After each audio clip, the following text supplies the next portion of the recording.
Man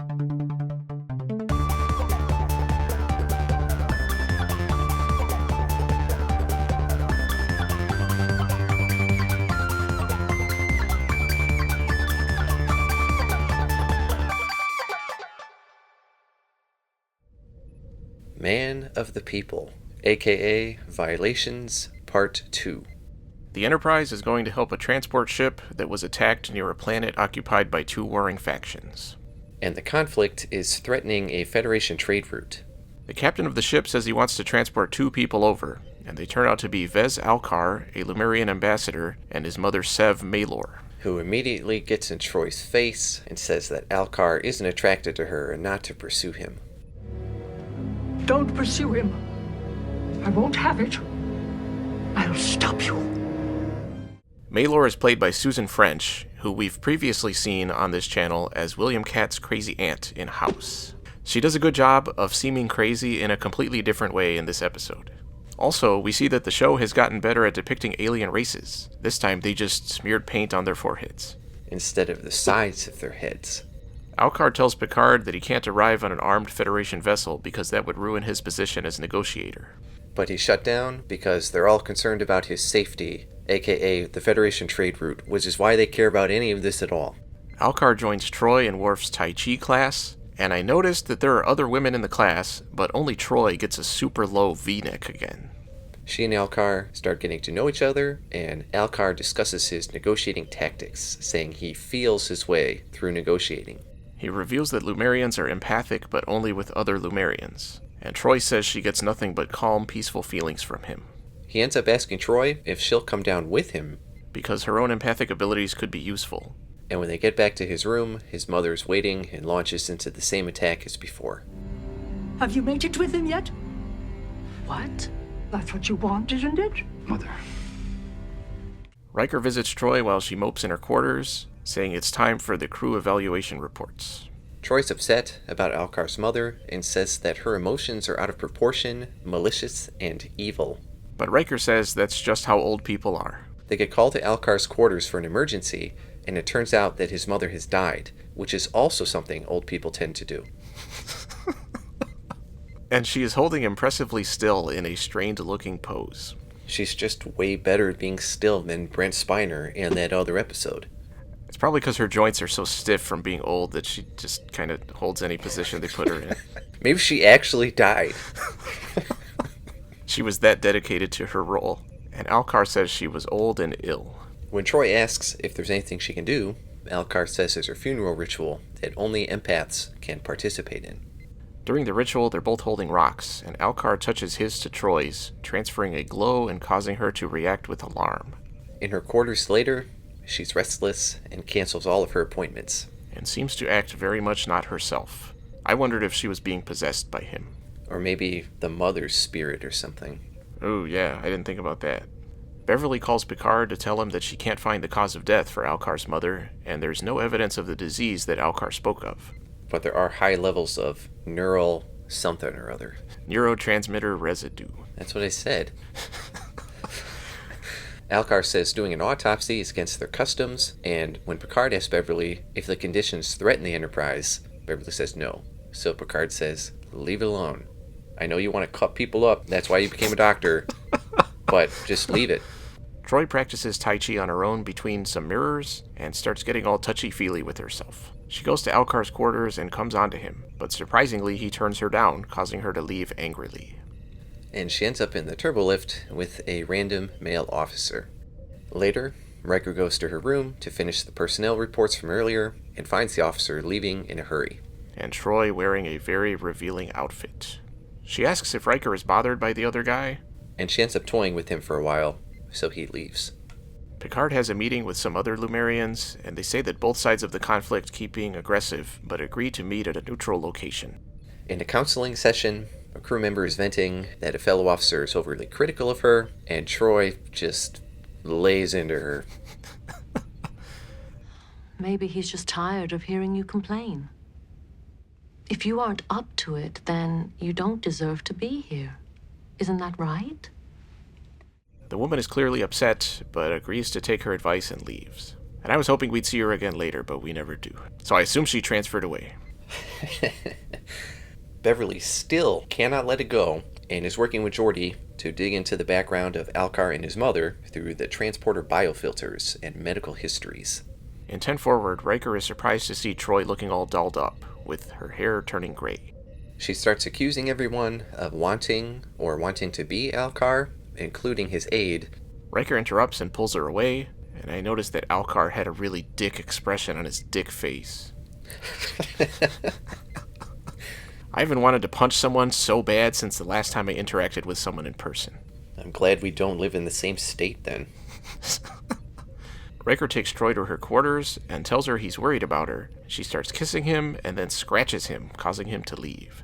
Alcar goes to visit Troi later, and she has aged rapidly, and he says he can no longer take her with him to the negotiations, and she accuses him of going with his aide. And yells at the camera. Riker talks to Beverly about Troy's odd behavior while she checks out his wounds, and she decides to go with him to talk to Troi. Troi is trying to intercept the transport down to the negotiations and says if she can't have Alcar, no one can, and goes to stab his ass. With a huge space knife. Picard goes into action mode and gets stabbed in the arm, and to me it looked like Patrick Stewart was struggling not to laugh. They restrain Troi and take her to sickbay, and Beverly finds the same neural condition as Alcar's mother. Picard wonders if it's some kind of disease, and Beverly openly expresses pretty much the whole ship's viewpoint all the time. I don't care about the customs of Olkar's people. Worf tells Picard that Alcar is already in the negotiations and can't be disturbed, so he tells Beverly to proceed with the autopsy. It reveals that Alcar's mother was only 30 years old, and Beverly has no more answers and says they have to talk to Alcar, so Picard beams down. He confronts Alcar, telling him about the results of the autopsy and about Troi, and Alcar reveals that the reason he's so good at negotiating is because he has figured out a way to transfer his negative feelings onto others, which is what he did to the woman that he said was his mother and has now done to Troi. Picard is aghast. I was looking forward to using the word aghast, just so you know. That Alcar would brutalize and exploit others for his own ends under the appearance of being courageous, and tells him that he is a piece of shit and will be held accountable. And Alcar tries to justify it by saying he is saving way more lives through his negotiations than the lives that he's destroying. Security forces Picard back up to the ship and turn on his security field so no one else can be beamed in or out. So Picard orders Worf and LaForge to find a way to get through the field. Beverly says she can't reverse what Alcar is doing, and in order to save Troi, the link between them has to be broken, and the only way to do that is for Troi to die. And she has to be dead long enough for Alcar to start dumping his psychic waste to someone else, or else he'll just reestablish the connection. Riker objects, but Beverly says that she can bring Troi back as long as she's not dead for longer than 30 minutes. And she makes it sound like she could do that no matter how she died, which obviously makes no sense. And since Alcar's next target would be in danger, Picard says, I want every possible security measure taken to protect that person. And for some reason he says that to Beverly. And then he hands her a sword. Down on the planet, we don't see any of the negotiations happening, but apparently Alcar is superb and perfect, and everyone is so happy, even though they were all shooting each other in that room 10 minutes earlier. And Alcar suddenly begins collapsing. Picard contacts him to tell him that Troi is dying and that they're going to beam him up. On the ship, he sees Troi's body, and when Picard again says he'll be held accountable for what he's done, Alcar laughs and says, no way, he has diplomatic immunity. Alcar tells his aide to wait for him in his quarters. And as soon as he leaves, they start to revive Troi. And Picard tells the transporter operator to lock on to Alcar's aide. And Worf to wait outside Alcar's room. In his quarters, Alcar prepares to transmit his negative feelings to his aide. And at the same time, Beverly starts to revive Troi.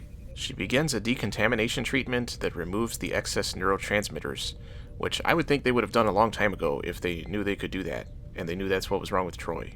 It messes Alcar up while he's trying to perform the ritual, and he begins aging rapidly. And they beam his aide out of the room, so he's by himself. It felt good to see that bitch get what he had coming to him. Agree. When Worf opens the door, Alcar is super old and dies almost immediately. And Troi suddenly de-ages dramatically, which, just like when it happened to Pulaski back in Unnatural Selection, was really stupid. Riker talks to Troi and gives some half-assed nonsensical comparisons to explain what happened. Using words like, I guess, and I think, and somehow, which are great words to provide concrete explanations. And Troi thanks him for sticking by her, and he says he always will, except when he's off banging someone else. Which also made me think of the guy that she banged. He'll probably be glad that she never called him back, considering how awkward that scene was earlier. That was probably some rough-ass sex. Man of the people. Overall?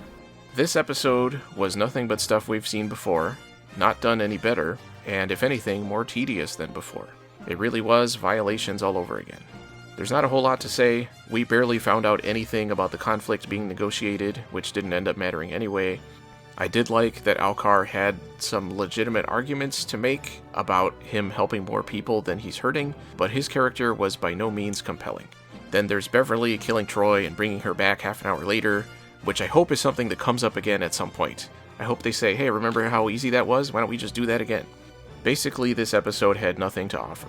If I hadn't already seen Violations, I might not have thought this one was quite so dull, but it still wasn't very good, and the fact that they already made Violations must be taken into account from the writing and concept perspective.